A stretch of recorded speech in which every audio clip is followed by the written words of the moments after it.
najnovšieho člena tzv. Proruskej dezinfoscény. Nie je ním nik iný ako synovec bývalého amerického prezidenta a zároveň syn bývalého amerického generálneho prokurátora a ministra spravodlivosti Robert F. Kennedy, ktorého prejav som si dovolil predabovať pre našich novinárskych vojnových zaslepencov. Toto je vojna, ktorá sa nikdy nemala stať. Je to vojna, ktorú sa Rusi snažili opakovane urovnať za podmienok, ktoré boli veľmi výhodné pre Ukrajinu aj pre nás. Ako hlavnú vec vyžadovali od nás, aby sme držali NATO preč od Ukrajiny. Veľkí zbrojársky dodávatelia chcú neustále pridávať nové krajiny do NATO. Prečo? Pretože potom musí táto krajina prispôsobiť svoje vojenské nákupy na špecifikácie NATO. Čo znamená, že konkrétne spoločnosti ako Northrop Grumman, Raytheon, General Dynamics, Boeing a Lockheed na tom zaručene profitujú. V marci 2022 sme pomohli Ukrajine 113 miliardami dolárov.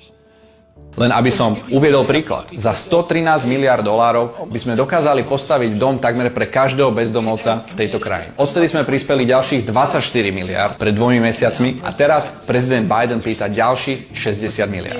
Ale tie najväčšie výdavky prídu až po vojne, keď budeme musieť opraviť všetky veci, ktoré sme zničili.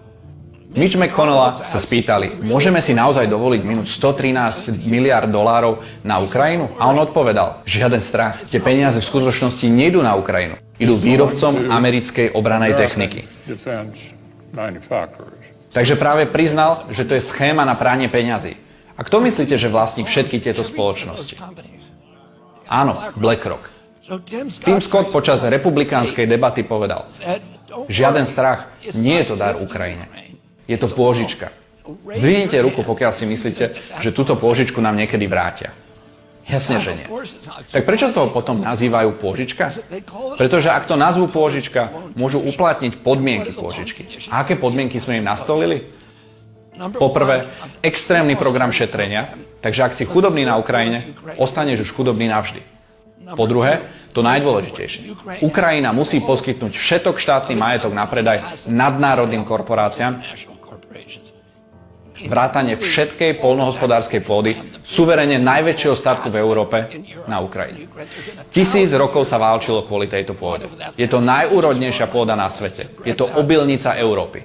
Takmer 500 000 ukrajinských chlapcov zomrelo,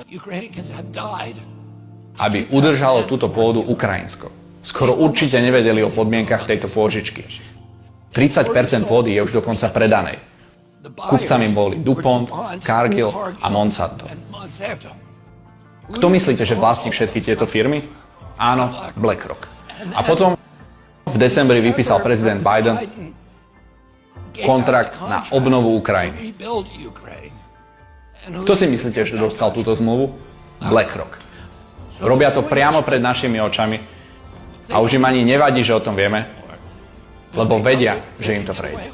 A pri tomto videu už nechám na vás, či na ňom vidíte Zelenského ako suverénneho lídra, ktorý sa postavil Rusku, alebo užitočného idiota amerických akcionárov.